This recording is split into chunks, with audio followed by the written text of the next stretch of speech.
Meet Emily Thompson. She is 29 and works as a graphic designer in Denver. She and her husband spend $1,200 on groceries every month. That number feels normal to her in 2026. Emily shops for quality. She buys organic produce, grass-fed meats, and convenient meal kits several times a month. She believes spending more on food now protects their long-term health and saves time during busy work weeks. She tracks every purchase carefully. Emily uses a budgeting app and sets a strict grocery limit of $1,200. When she stays under that number, she feels proud of her financial discipline in a tough economy. At the end of the month, Emily reviews her numbers. She opens her budgeting app and checks the grocery total. It sits perfectly at $1,200. She smiles because she hit her target exactly once more. Emily feels she is managing well. She avoided expensive takeout and prepared most dinners from the groceries she bought.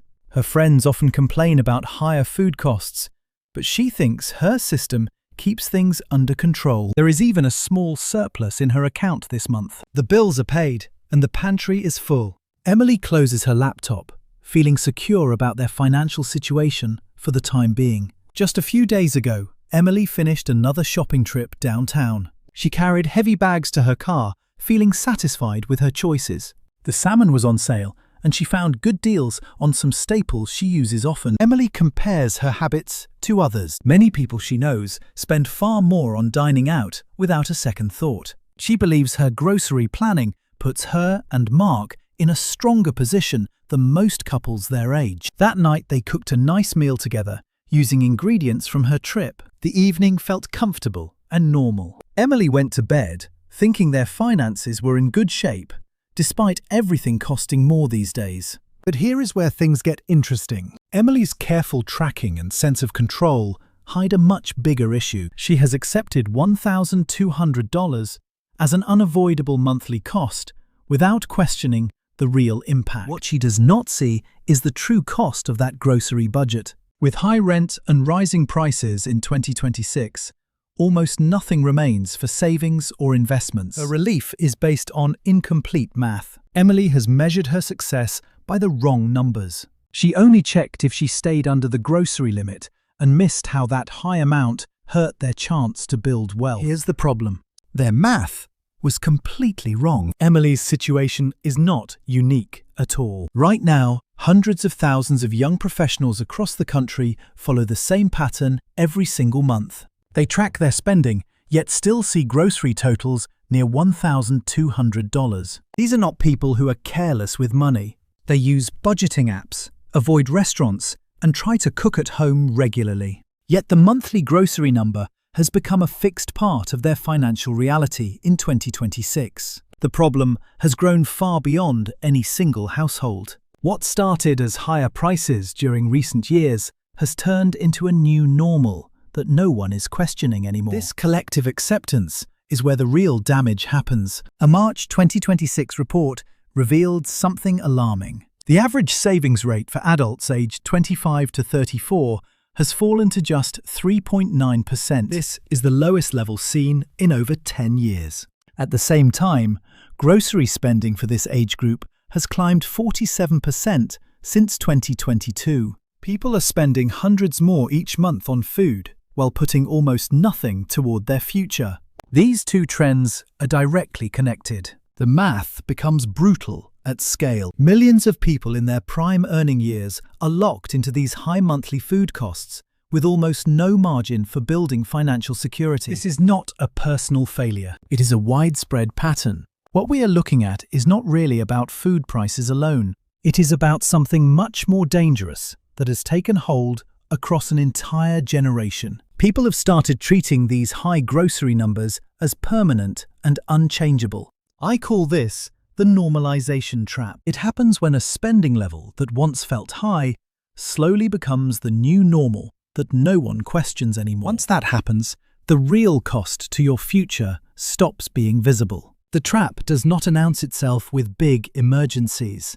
It works quietly by making you feel responsible for staying under a budget that is already too high. You feel in control, while the opportunity to build wealth disappears month after month. When you zoom out and see how many people are caught in this same loop, the scale of the problem becomes clear. An entire generation is optimizing inside a system that has already been set too high from the start. The normalization trap does not require anyone to be reckless or lazy. It only requires people to accept the current numbers as fixed and then work hard to stay inside them. That acceptance is what keeps the trap closed. The weight of this pattern is heavy. So many smart and responsible people are doing everything right inside a framework that quietly prevents them from getting ahead. The pain is not dramatic. It is slow and steady. I spend my time looking at exactly these kinds of numbers. When I see story after story of budgeting that still leads to almost no progress,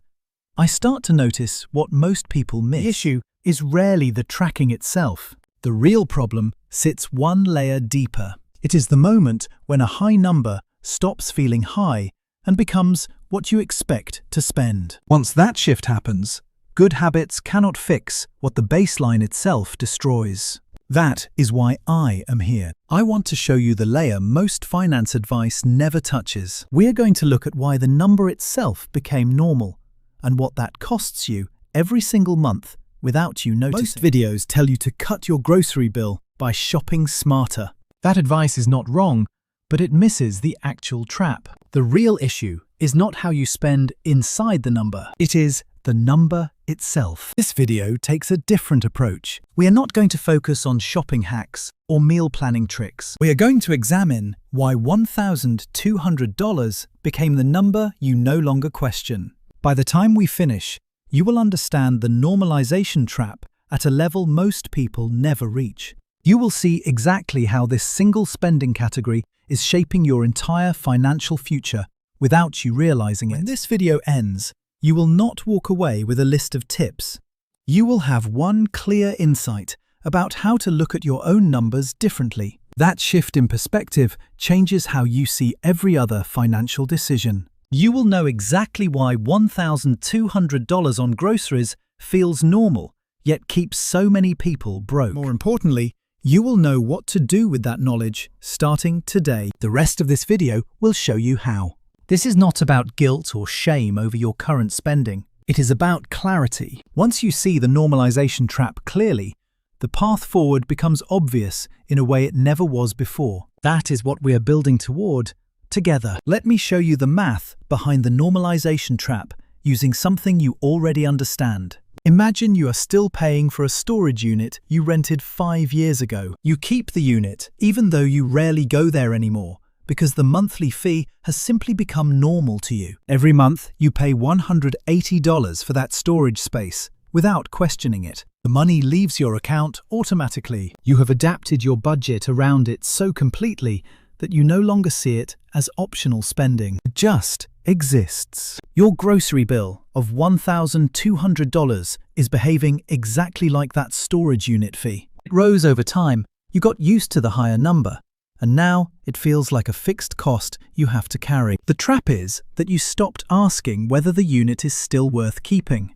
Inside that $1,200 grocery number sits roughly $300 of spending that no longer serves you well. It is the difference between what you actually need for good food and what you have grown accustomed to paying. That $300 is your storage unit fee. $300 every month does not feel dramatic when it is mixed into your grocery total. You do not write a separate check for it. It simply disappears into the larger category you have already accepted as normal. This is how the trap stays invisible. Now here is the part that changes how you see everything. That same $300, if it were not disappearing into the grocery baseline, could be doing something completely different with your money every single month. If you redirected that $300 each month into a simple investment account instead, it would grow to approximately $52,000 over the next 10 years. That number assumes average market returns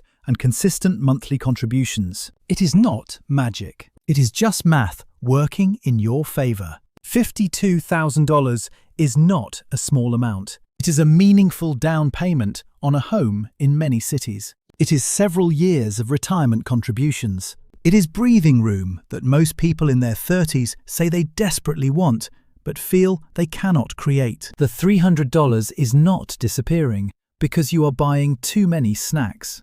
It is disappearing because the entire baseline has been accepted without review. The storage unit fee keeps getting paid automatically, while the opportunity it represents stays invisible. 10 years from now, the $300 you never questioned will have become $52,000 working for you. Or it will have become $52,000 you never had because it stayed inside the grocery baseline. Both outcomes are possible. Only one happens automatically. The difference between those two futures is not dramatic lifestyle sacrifice. It is simply the decision to stop treating the current grocery number as fixed and unchangeable. The math does not require you to eat poorly or shop in terrible stores. It only requires you to see the fee clearly. This is the layer most people never examine. They focus on staying under their grocery budget instead of asking whether the budget itself was set at the right level in the first place. The storage unit keeps getting paid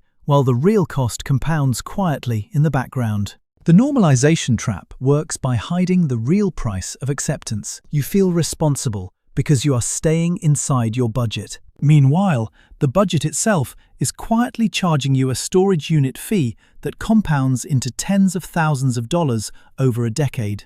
The math is not complicated once you separate the numbers. $1,200 feels normal. $300 of that total is the part that no longer needs to exist at that level. $52,000 is what that $300 becomes when it stops being invisible. This is why the baseline matters more than the small optimizations inside it. You can shop smarter and still lose the $52,000 if the starting number stays too high. The trap is not in how you spend, it is in what you have stopped questioning. Meet Marcus and Elena.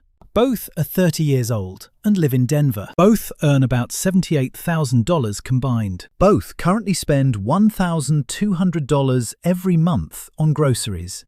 On paper, their financial lives look almost identical today. Marcus treats his grocery spending the way most people do. He tracks it, stays under his budget, and accepts the total as the new normal in 2026. He has no reason to believe anything should change. Elena sees the exact same number, but asks one different question.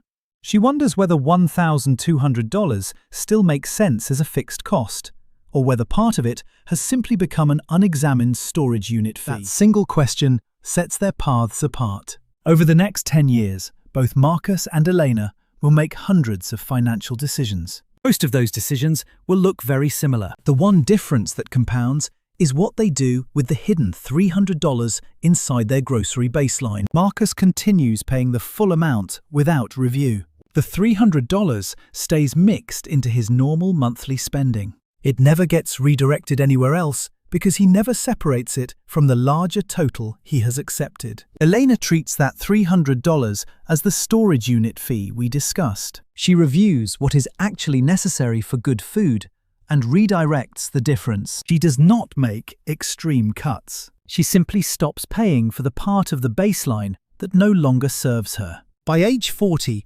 Marcus has followed the path most people take. He still spends $1,200 on groceries every month. His total investments and emergency savings sit at roughly $34,000 after 10 years of consistent effort. Elena followed the other path. She reduced her grocery spending to $900 by questioning the old baseline. The $300 she freed up each month grew into $50,000 on its own. Combined with her other saving habits, she now has $84,000 working for her.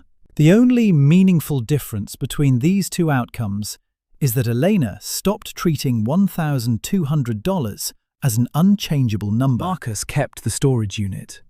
Elena finally cancelled the fee that no longer made sense. $50,000. That is the gap created by a single $300 monthly shift that most people never see. Marcus and Elena started in the same place with the same income and the same grocery habit. One decision about the baseline created a $50,000 difference in a decade. This is not about who worked harder or who got luckier. Both Marcus and Elena worked hard and made responsible choices inside their budgets. The difference came from whether they ever questioned the size of the budget itself. Marcus feels like he is doing everything right because he stays under his grocery limit every month.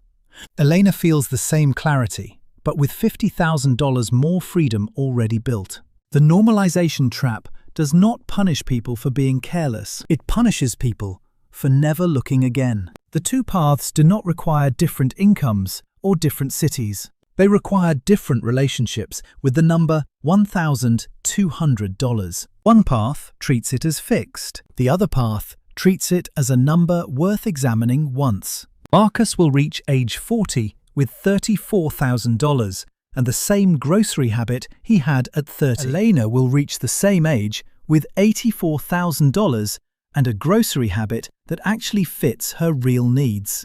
Both outcomes were available to both people. The normalization trap stays powerful only as long as people keep accepting the current total, without asking what part of it is still necessary. Once that question gets asked, the math of the two paths becomes impossible to unsee. That is the difference between these two futures. After everything we have seen, there is only one insight that actually matters. The fastest way to move forward is not to get better at staying inside your current budget. It is to question whether your current budget numbers are still the right ones in the first place. Most people focus all their energy on tracking and trimming inside the numbers they already have. That effort is useful, but it misses the much larger opportunity. The real leverage sits one level higher, in the size of the baseline itself. When you accept a high number as permanent, every other good habit you build is working inside a box that is already too small. The insight is simple. The box was never meant to be permanent. You are allowed to redraw it.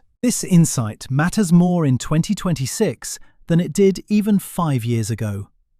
Savings rates for people in their 20s and 30s have dropped to historic lows, while many essential costs have stayed elevated. The people who are quietly building real progress right now are the ones willing to redraw their baselines. You do not need a higher income or a completely different life to benefit from this. You only need to be willing to look at one number you have stopped questioning and ask whether it still fits who you are today. That single shift is available to anyone. The beautiful part is that this insight does not require perfection or extreme sacrifice. It only requires curiosity about one category you already manage every month. Once you apply it, the math starts working in your favor instead of against you. Here is the one specific action I want you to take this week. Open your banking app or budgeting tool and look at your grocery total from last month. Do not judge it. Just write the number down and ask one honest question. If you were setting your grocery budget today, knowing what you know now about your actual needs and the real cost of that money over time, what would the realistic number be? Give yourself permission to name a different figure without guilt. Once you have that new number, calculate the difference. That difference is your storage unit fee. Move it, even partially, into an investment account or emergency fund before the month ends. Do not wait for the perfect system. Just move the difference. That one action, repeated, turns into real money faster than most people expect. The $300 you identify and redirect each month becomes approximately $50,000 over the next 10 years at average market returns. It is not a fantasy number. It is simple compounding. More importantly, you will feel the difference long before 10 years pass. You will notice extra breathing room in your monthly cash flow. You will see your savings or investment account finally moving instead of staying flat. The emotional shift is often bigger than the dollar shift. This is what happens when you stop managing inside the old baseline and start managing the baseline itself. The money that was quietly leaving every month finally starts working for you instead of just disappearing into normal. You now have the only insight you actually need. Question the size of your current normal instead of only trying to stay under it. One honest look at your largest monthly category can unlock tens of thousands of dollars that were already yours but were hiding in plain sight. The action is simple and available this week. Look at last month's grocery total. Name what the number would be if you set it today. Move the difference. That is it. No complicated system required. When you do this, you stop being a passenger in your own financial story. You become the person who redraws the lines. And once you experience what that feels like with one category, you will never look at any of your other normal numbers the same way again. Remember Emily from the beginning? She was the one who felt proud every month when her grocery spending landed right at $1,200. She thought she was being responsible. She had no idea the real cost was hiding in the number itself. After seeing the normalization trap clearly, Emily did something different. She looked at her actual spending and asked what the number would be if she set it today. She realized roughly $300 of that total no longer matched what she and Mark truly needed. Instead of feeling guilty, she felt relieved. The money had been leaving anyway. Now she could finally direct it somewhere that actually moved her life forward, instead of just keeping the pantry full at a higher price than necessary. Emily set up one simple recurring transfer. Every month, the $300 she identified now goes straight into an investment account before she can spend it on anything else. She did not overhaul her entire life. She only stopped paying for the part of her grocery baseline that had become invisible. In 10 years, that single change will have grown into approximately $50,000. More importantly, Emily no longer feels like she is running in place just to stay under a budget that was never designed to let her get ahead. Her kitchen still has good food. Her meals are still enjoyable. The only thing that changed is that the extra money finally has a job, instead of disappearing into a number she had stopped questioning. Emily's story is not special. It is available to anyone who is willing to look at one number they have accepted as normal and ask whether it still belongs in their life. The math does not require perfection. It only requires one honest question. The money you need to build the future you want is probably already leaving your account every month. It is not missing. It is simply mixed into categories you stopped examining a long time ago. Your future self is not asking you to live on less. She is asking you to stop paying for a baseline you no longer need. Once you see that clearly, the path forward stops feeling complicated and starts feeling obvious. The next time you open your banking app and see your grocery total, pause for 10 seconds. Ask yourself what that number would be if you were setting it today. Then move the difference before the month ends. That is the entire system. You do not need another spreadsheet or a new budgeting philosophy. You only need to be willing to redraw one line that has stayed in the same place for too long. The rest of your financial life will start to feel lighter because of it. The trap was never that you were spending too much on food. The trap was that you stopped asking whether the amount still made sense. Once you start asking again, the money that was quietly working against you begins working for you instead.